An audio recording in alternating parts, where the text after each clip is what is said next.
Syria में सब कुछ बदल गया है। बशर अल असद की सरकार इतिहास बन चुकी है।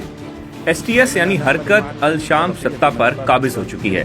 लेकिन इन सब के बावजूद अगर कुछ नहीं बदला तो वो है इजराइल के तेवर और इजराइल के हमले।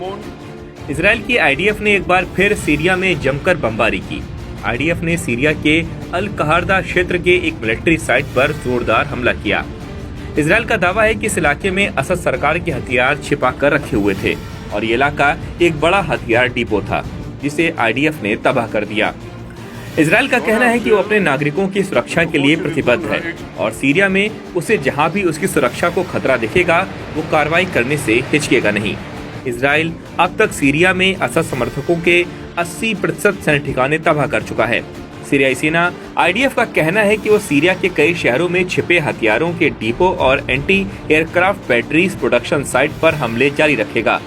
जहां एक तरफ सीरिया के एक बड़े हिस्से पर विद्रोहियों का कब्जा है तो दूसरी तरफ इजराइल लगातार आक्रामक रुख अपनाए हुए है।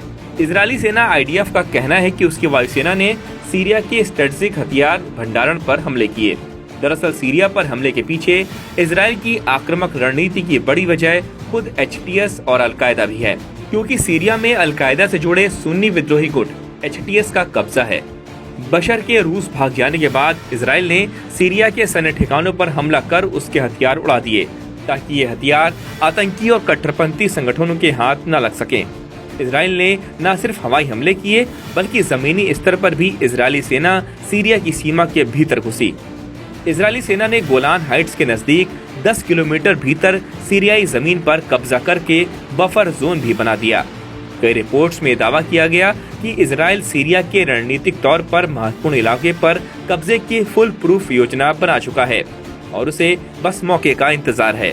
इससे पहले IDF ने दमिश्क, होम्स, टार्टस, लटाकिया और पलमायरा में बड़े पैमाने पर anti aircraft batteries, missile, drone, fighter jet और टैंकों को हवाई हमलों से तबाह कर डाला था।